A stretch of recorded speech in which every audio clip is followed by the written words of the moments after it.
It's this debate over whether or not there ought to be full-on decriminalization or legalization of pot. We know that the Liberals have assumed that position. Now it seems that the Conservatives, maybe testing the waters and seeing which way the wind is blowing on this, have looked into it again. And the latest report is coming out Wednesday from Justice Minister Peter MacKay that the government may consider allowing police to write tickets for small-scale possession.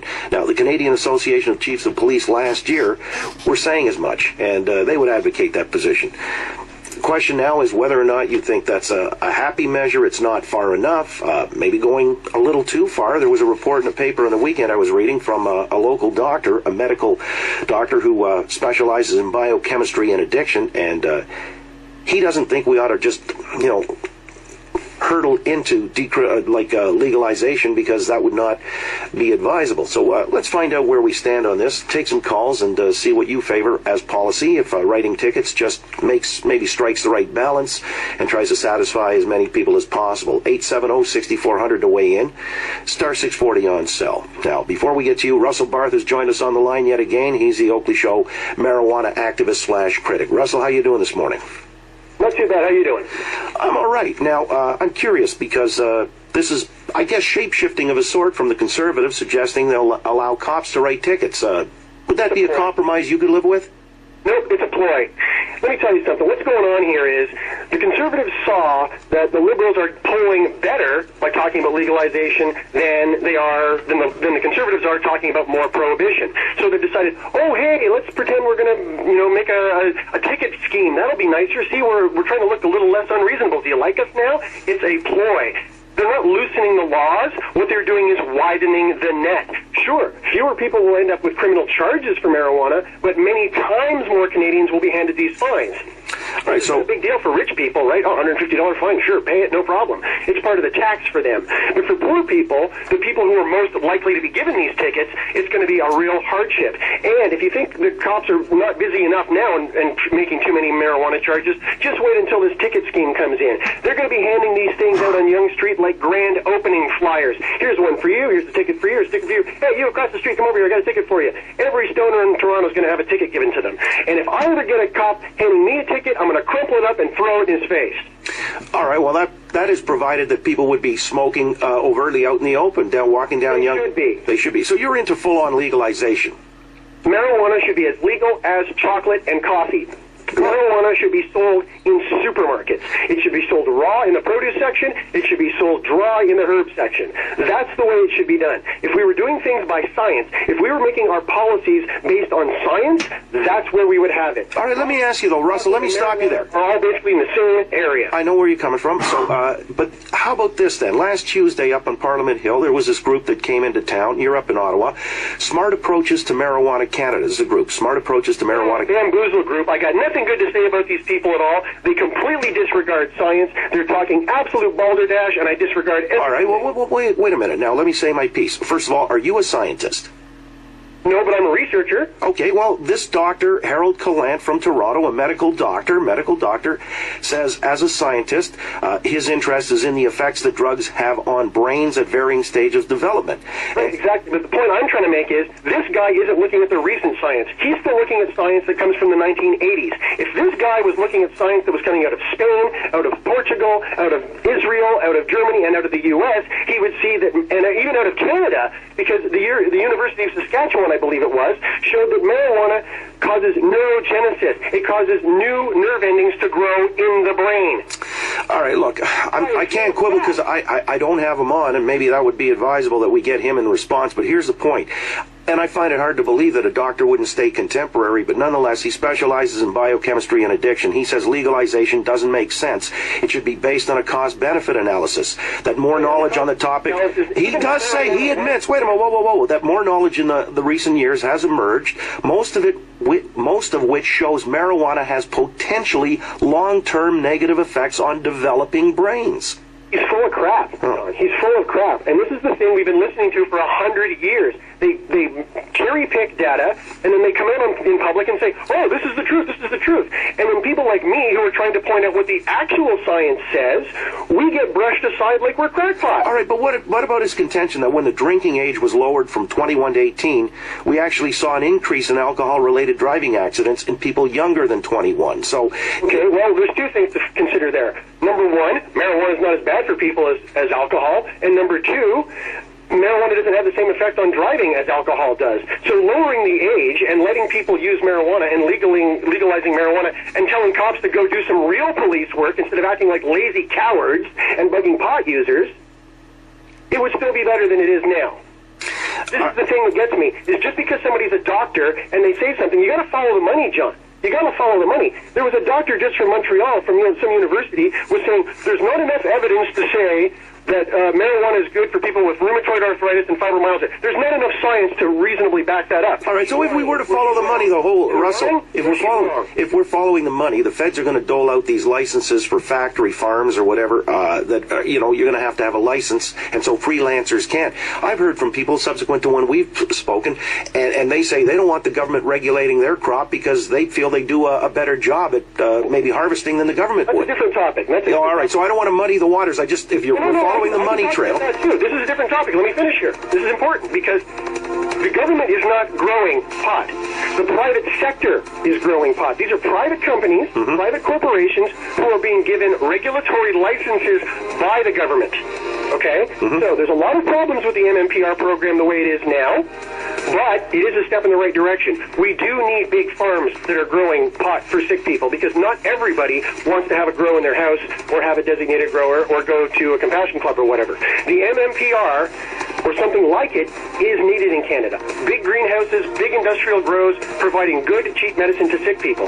The problem with this program, the way it is set up now, is it takes away people's right to grow, and it restricts the growers and the recipients too much to make it viable. What's going to happen with the MMPR, if it's not amended, is it is going to be competing with the street market, and there's no way they can compete with the street market. The street market will always undercut the legitimate market. All right. So growing recreational pot, though, is the next step forward. That's what they've done in Washington. And this one guy on Wednesday got his license, 21,000 square feet of cannabis at his facility in Spokane. We've got Russell Barth on the line. He's a marijuana activist making the case that it ought to be full-on legalization. He doesn't want any half measures where the government here, Harper's government, is considering maybe allowing the cops to issue tickets. He thinks it's just a cash grab. How do you feel? We'll take some calls, 870-6400, star 640 on cell. And as always, you can tweet or email Oakley at 640toronto.com. 7:22 under 7:25, updating the news in 5 minutes' time. We're talking about marijuana laws yet again because the government now seems like they're trying to soften their position. Our marijuana activist Russell Barth is, seeming that this is he's not impressed by this. He thinks it's just a con. By the way, the guy out in Washington who got the first license to sell this stuff or manufacture it for recreational use, non-medical recreational, and he's got a pretty serious operation, 21,000 square feet. The Liquor Control Board said he got the first license because he was the first applicant to complete the process. Rest of them, just chilling on the couch. So I know that's a cliche, Russell, but you know what?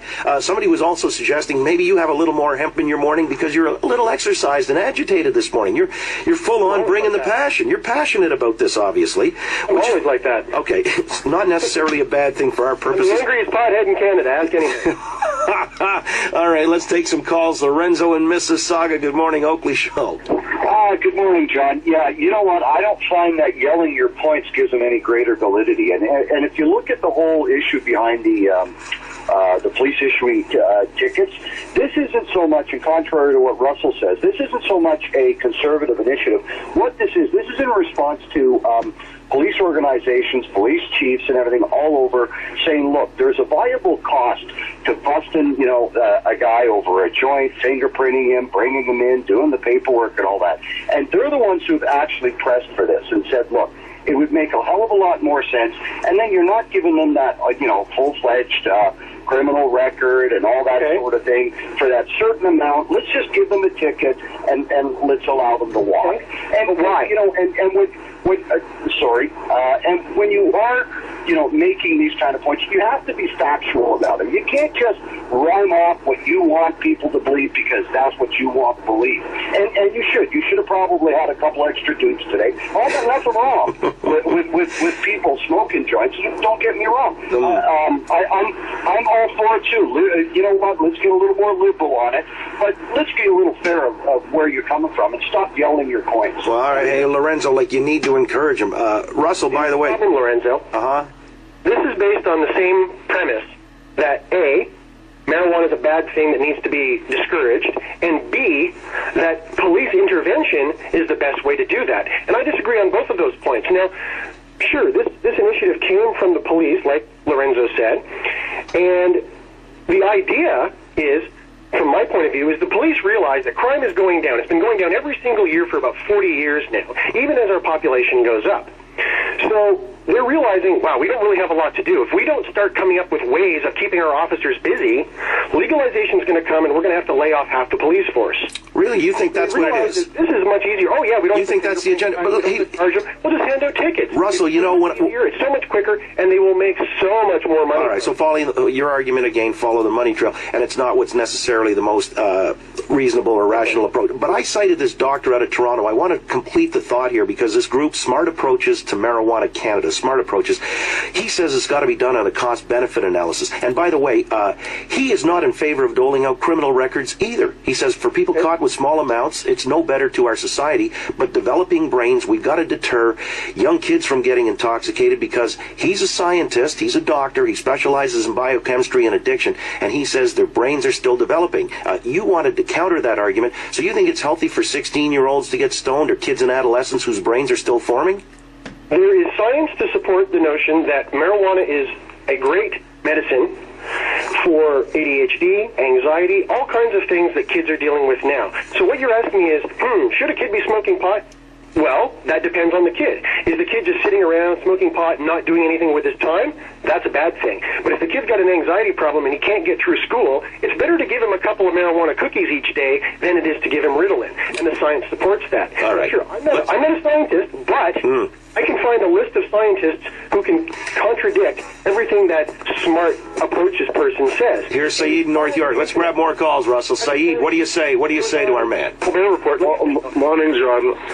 This guy, there is a girl right now, he should go and pay a visit to this child because she's in a hospital, actually the crazy hospital. It's a young girl, and this is only one. And the doctors found a little bit of marijuana and maybe a little bit of alcohol in her blood. So they're saying that the marijuana caused this child to lose her sense. How old is the girl you're talking about? That's not actually true. She's just turning 18. All right. It's a young girl. It's a young girl. And you're familiar with her? Yeah, we have visited. I've been talking about this for years. For the last 2 weeks, we have been visiting this child every evening, and other group of people go in the morning. And she's right there on Peel and Ingram, and that's crazy hospital there. All right. Listen, Saeed, I'll let Russell come on and respond to that in a second. Hold your fire, Russell. There's a lot of calls coming in as to whether or not this policy that the Conservatives are floating as a trial balloon, taking their cues from the chiefs of police across Canada to start ticketing people for small amounts of possession rather than criminalizing.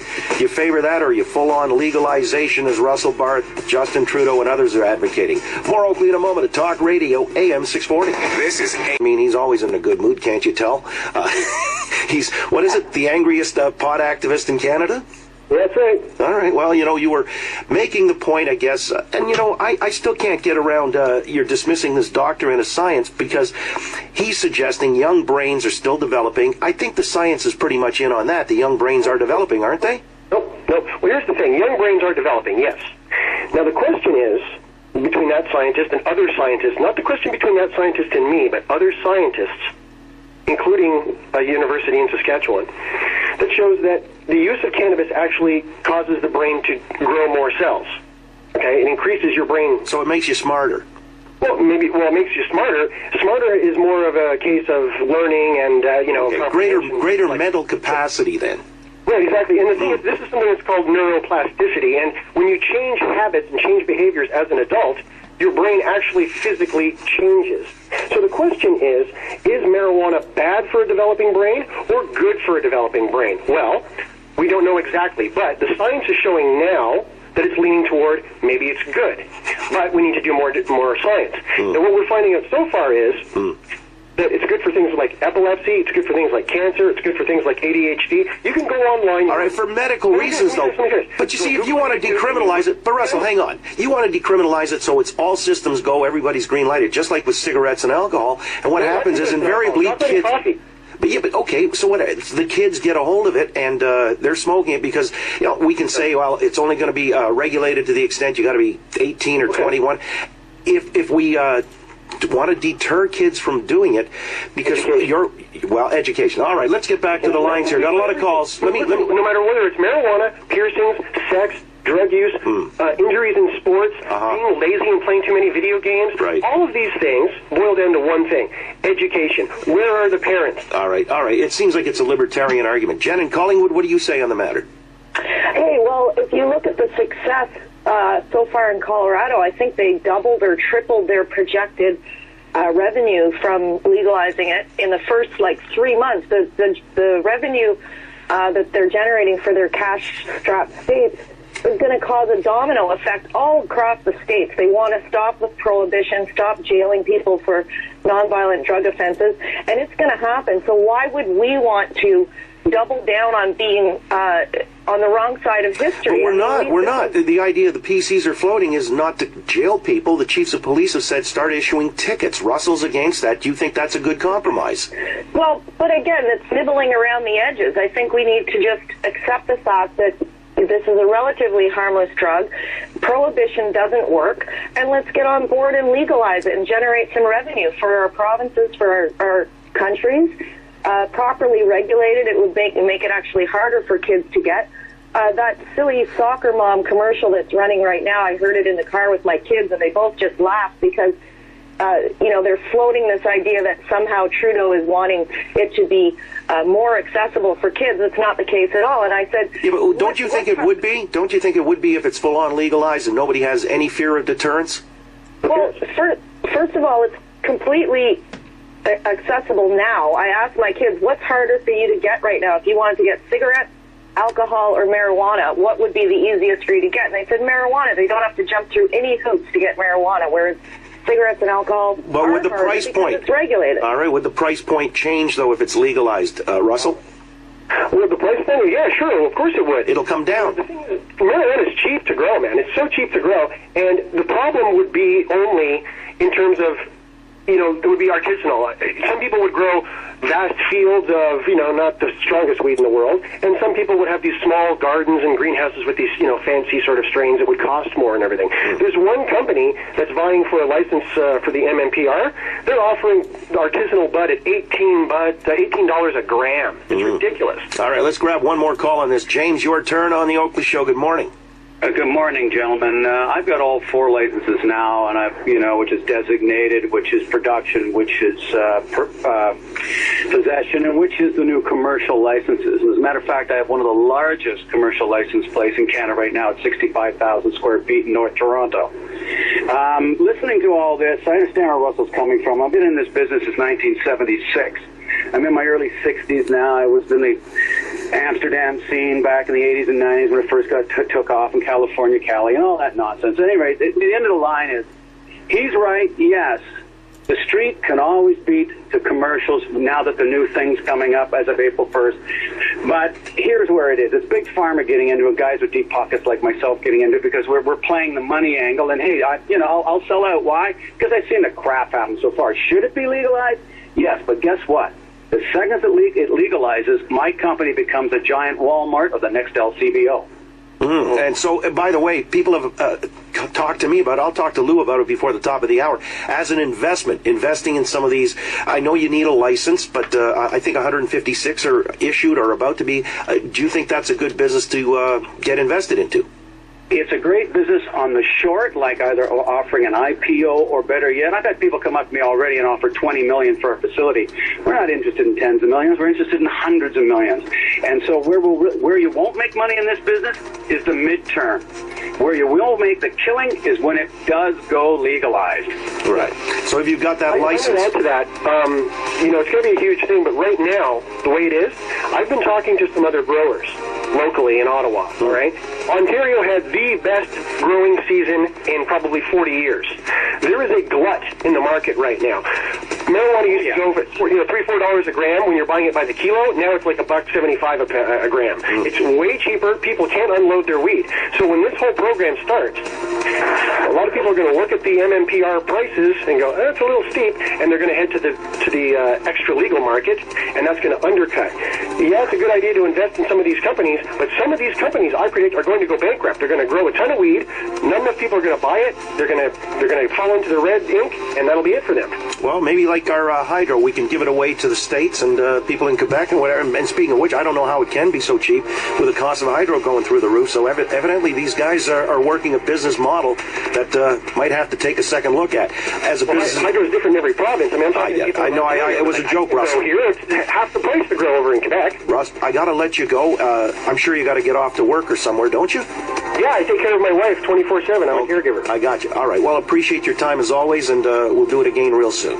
Great. Glad to be here, man. Thank you. Russell Barth, the angriest pot activist in Canada, right there. Our man.